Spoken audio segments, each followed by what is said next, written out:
মধ্যে দাঁড়িয়ে আছেন, আমাদেরকে সমর্থন জানাচ্ছেন, এই জন্য আপনাদের প্রতি আন্তরিক ধন্যবাদ এবং কৃতজ্ঞতা। প্রিয় চাঁপাইবাসী, জাতীয় নাগরিক পার্টির উদ্যোগে দেশ গড়তে জুলাই পদযাত্রা আমরা শুরু করেছি। আজকে আমরা এসেছি চাঁপাইনবাবগঞ্জে। আমরা এসেছি জুলাই গণ অভ্যুত্থানের বার্তা নিয়ে। আমরা এসেছি আপনাদের এলাকার সমস্যার কথা শুনতে। প্রিয় চাঁপাইবাসী, আমরা জানি চাঁপাইনবাবগঞ্জ আমের রাজধানী, কিন্তু দুঃখের বিষয় এত ঐতিহ্যবাহী জেলা হওয়া সত্ত্বেও এই আমকে এটাকে শিল্পের পর্যায়ে নিয়ে যেতে, এটাকে বিশ্বের বুকে তুলে ধরতে, এটাকে রপ্তানি করতে কোনো ধরনের উদ্যোগ আমাদের কোনো সরকারি নেয়নি এখন পর্যন্ত। প্রিয় চাঁপাইনবাবগঞ্জবাসী, আমরা জানি চাঁপাইনবাবগঞ্জ রেশম শিল্পের জন্য বিখ্যাত, কিন্তু এই রেশম শিল্প দিনে দিনে হারিয়ে যাচ্ছে। কোনো ধরনের উদ্যোগই নেওয়া হয়নি আমাদের এই জাতীয় শিল্পকে বাঁচিয়ে রাখার জন্য। আমরা চাই বাংলাদেশের যে জাতীয় শিল্প রয়েছে, কুটির শিল্প রয়েছে, সেগুলোকে যথাযথভাবে সংরক্ষণ করতে হবে। প্রিয় চাঁপাইনবাবগঞ্জবাসী, আমরা জানি আপনারা দীর্ঘদিন ধরে ট্রেনের জন্য আন্দোলন করছেন। আপনারা একটা আন্তনগর ট্রেন চান, সরাসরি ট্রেন চান চাঁপাইনবাবগঞ্জ থেকে। আমরা আজকের এই সমাবেশ থেকে আপনাদের এই দাবির প্রতি পূর্ণ সমর্থন জানাচ্ছি। আমরা আহ্বান করি সরকার যাতে দ্রুত সময়ের মধ্যেই চাঁপাইনবাবগঞ্জবাসীর এই দাবি পূরণ করে নেয়। প্রিয় চাঁপাইনবাবগঞ্জবাসী, চাঁপাইনবাবগঞ্জ আমাদের সীমান্তে প্রতিরোধের প্রতীক। চাঁপাইনবাবগঞ্জ মানে সীমান্তে কাস্তে হাতে বসে থাকা সেই কৃষক। আমরা সেই কৃষকের সন্তান, যারা বুক চিতিয়ে ফ্যাসিবাদের বিরুদ্ধে লড়াই করেছি, বুলেট বুকেতে নিয়েছি। আমাদের এই আজকের সমাবেশেই আমাদের সাথে রয়েছেন একজন শহীদ পরিবার। এই চাঁপাইনবাবগঞ্জের মাটিতেই যার জন্ম, শহীদ তারেক হোসেন। চাঁপাইনবাবগঞ্জ থেকে দুইজন শহীদ রয়েছেন। এই দুইজন শহীদ গণ অভ্যুত্থানে নিজেদের জীবন বিলিয়ে দিয়েছিলেন দেশকে মুক্ত করতে, স্বৈরাচারের কবল থেকে দেশকে নতুন করে স্বাধীনতা এনে দিতে। আমরা সেই শহীদদের শ্রদ্ধাভরে স্মরণ করি এবং সেই শহীদরা যেই আকাঙ্ক্ষার জন্য, যেই নতুন বাংলাদেশের জন্য জীবন দিয়েছিল, আমরা যাতে সেই নতুন বাংলাদেশ বিনির্মাণ করতে পারি।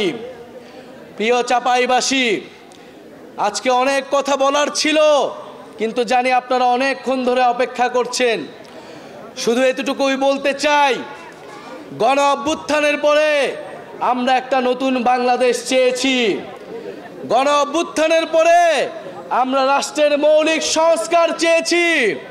গণ অভ্যুত্থানের পরে আমরা গণহত্যাকারীদের বিচার চেয়েছি। আমরা জুলাই ঘোষণাপত্র এবং জুলাই সনদ চেয়েছি। প্রিয় চাঁপাইবাসী, আমরা জানি এই সকল দাবি আপনাদের মনের দাবি। চাঁপাইনবাবগঞ্জে কর্মসংস্থানের কোনো ব্যবস্থা নেই। এখানে শিক্ষা, চিকিৎসায় এই এলাকার মানুষ দীর্ঘদিন ধরে বৈষম্যের শিকার, অবহেলিত হয়ে রয়েছে। আমরা এই সকল বৈষম্য থেকে দূর হবে বাংলাদেশের সকল জেলা, সেই স্বপ্ন দেখি ইনশাআল্লাহ। প্রিয় এলাকাবাসী, আমরা আজকে এসেছি আপনাদের কাছে জুলাই গণ অভ্যুত্থানের বার্তা নিয়ে। যেই বার্তা একটা ইনসাফ ভিত্তিক রাষ্ট্র কায়েমের জন্য আমাদেরকে স্বপ্ন দেখায়, যেই বার্তা একটা বৈষম্যহীন বাংলাদেশের স্বপ্ন দেখায়। আমরা সেই বাংলাদেশের স্বপ্ন দেখি।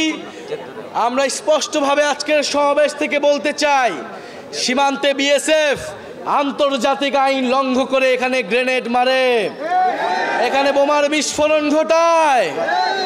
আমরা কিন্তু এই সব আগ্রাসন আর মেনে নিব না।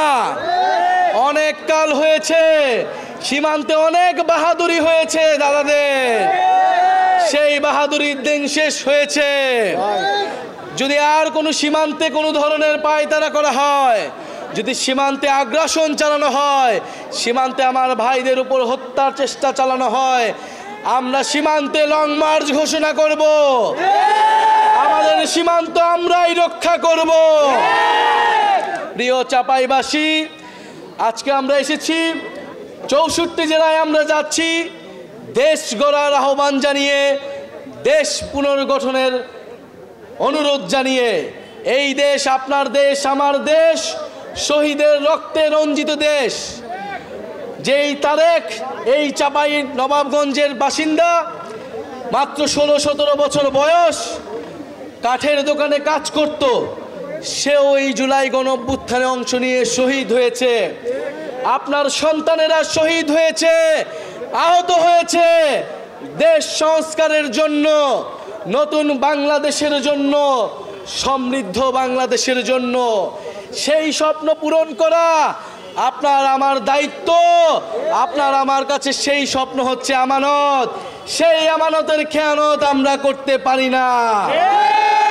ইনশাল্লাহ আমাদের সেই স্বপ্ন পূরণ হবে। আমরা আজকে বিদায় নিচ্ছি। বিদায় নেবার আগে বন্ধুরা, আমরা আপনাদের কাছে প্রতিজ্ঞা চাচ্ছি, শপথ নিতে বলছি, নতুন বাংলাদেশের পক্ষে, রাষ্ট্রের মৌলিক সংস্কারের পক্ষে।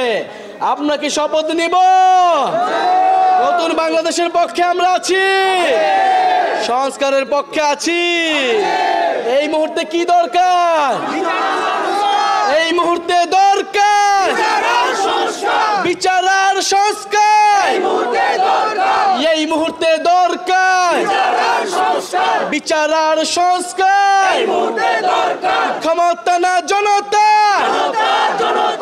আপোষ না সংগ্রাম, দালালি না রাজপথ। উত্তরবঙ্গে কোনো পার্টি আছে? রাজশাহীতে কোনো পার্টি আছে? চাঁপাইয়ে কোনো পার্টি আছে? গণঅভ্যুত্থানে কোনো পার্টি আছে? কোন সেই পার্টি? সবাই বলো, হাতে